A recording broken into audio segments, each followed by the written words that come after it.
So over the weekend, actually after the ending of UFC 250, Conor McGregor decided to tweet out that he was retiring, and this was the third time that he has retired via tweet.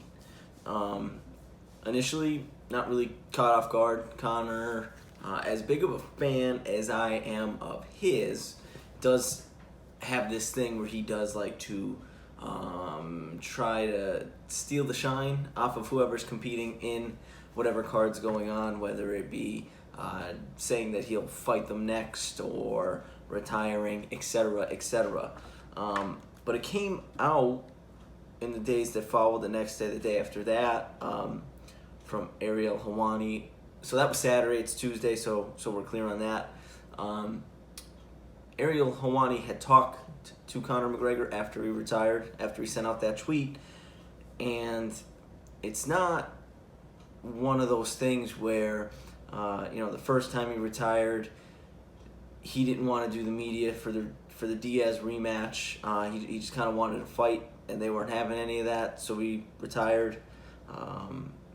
The second time, I really don't remember the second time he retired, and now this time. But this time seems to be different. There's a lot of UFC fighters currently not thrilled with what they're getting paid, trying to get paid more, seeing as how they're worth more, thinking they are worth more, and they just want to get paid what they think they're worth. And it's some heavy hitters. John Jones, Jorge Masvidal, Henry Cejudo. I don't really know in terms of draw how big of a heavy hitter he was, but he surely was a 2-division world champ, retired.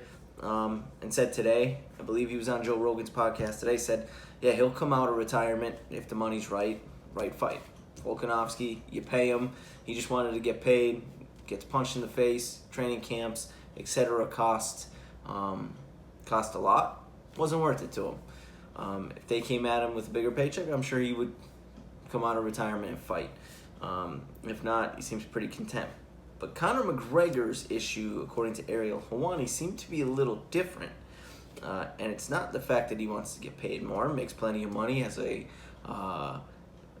very lucrative whiskey brand, along with, having made a bunch of money fighting the likes of Floyd Mayweather and getting paid more than anyone to fight mixed martial arts.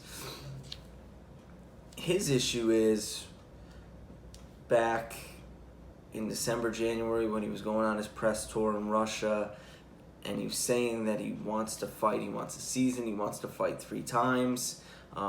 He had it laid out pretty much January when he did fight, sometime in the summer, and then sometime towards the end of the year, November or so.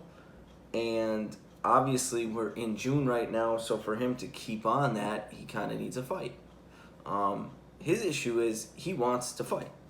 He wants to fight Justin Gaethje, who just won the interim lightweight championship. Justin Gaethje said he's willing to wait for Khabib. Okay? I believe he threw out that he would fight Masvidal. Well, Masvidal has his own issues with the UFC right now, so that's not going to work. Fight Anderson Silva, not really sure how much anyone really wants to see that. Like me as a fan, I don't really want to see that, because if he wins, it's impressive. Okay, you beat Anderson Silva, who is one of the best ever, but he's also old and he's had 1 win in like the last 5 or 6 years. So, but also if you lose, it doesn't look good, because it's a very past his prime Anderson Silva, who's like 45 or 46, but definitely an option, just because Anderson Silva at one point fought at 205. Like he'll outweigh him by 30 pounds. So, not really a fight that I want to see, but again, Conor McGregor could fight a broomstick, and he's going to sell 1 million pay-per-views. The issue here, and if you watch any of Dana White's recent interviews, he keeps saying, if I was Conor McGregor, I'd sit out to Khabib and Gaethje fight, which is probably going to be sometime in September. So if they fight in September, Conor versus the winner of that probably won't happen until December, January. Well, December, January, what's going on with COVID, things could look a lot different then. As in, maybe fans could start coming to the events. And if fans could start coming to the events Fans could buy tickets. I could generate revenue. Fans could buy t-shirts. Fans could buy hot dogs, popcorn, beer, all this stuff, concessions. And the UFC can make money.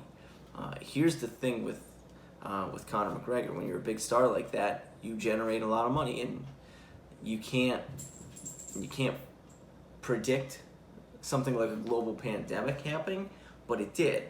And now the UFC, Dana White's made no bones about it. It costs a lot of money, and rightfully so. Just to do these tests and things, it's costing them a lot of money, paying the fighters. They're not generating some of the revenue that they normally do, but they signed that ESPN deal. Was it last year, a couple months ago? And either way, they're going to bring in $300 million per year for the next 5 years from ESPN.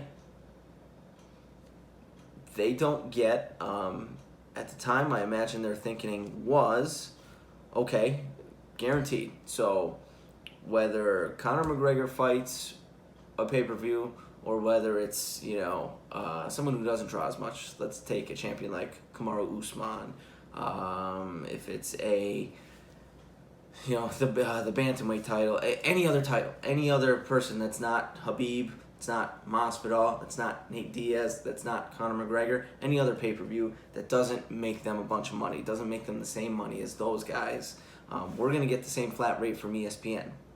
Here's my issue. Conor McGregor wants to fight. His career. Get him a fight. Whether you make money from concessions, whatever. I think Conor's fight against Cerrone, I think the gate did like $19 million. Okay, that's enough to pay a good chunk of what you're paying McGregor, plus, plus whatever you get from ESPN. Take care of the rest of the guys on the card that really don't make that much money, and you should be good. But you signed that deal, and again, you can't forecast for a global pandemic, but just because you can't make money on the gate, if you're ESPN, you can't hold up careers. If Conor McGregor wants to fight, get the guy a fight. He's 31 years old, might be 32. Who knows? And based on his Cerrone fight, he's there. Like, he's still at the top of his game, but how much longer? Like, he's got a game that's timing and speed. As you get older, your speed diminishes, your timing goes as well. See it all the time. The lower weight divisions don't typically, the lower weight divisions that rely on timing and speed, they don't age well. Those guys don't age well. The lower weight divisions in general don't typically age well. Don't hold this guy's career up. Don't deprive a guy like me, big fan, of a Conor McGregor fight because we're in a situation where you can't make money off of a gate. You're going to lose out on $15 to $20 million in whatever you sell, merchandise, and things like that. That's not Conor McGregor's problem. Guy wants to fight, get him a fight. I want to see it. And based on his last 6 or so pay-per-views, there's probably about 1.5 million other people that want to see it. Legally, that actually want to pay for it, and then a bunch of other people that probably legally stream it. Get the guy a fight. You lose out on a Conor McGregor gate, you lose out on a Conor McGregor gate. I'm not the one in your position, Dana White, but guy ain't getting any younger. Guy wants to fight. I'm a fan. I want to see him fight. Book the damn guy a fight. That's all I gotta say, Dana. Book him a fight. You will never target a fight on the undercard. I don't really care. Just get the guy on a card. Get him in the octagon. We want to see it. I want to see it. A bunch of other people want to see it. Make it happen.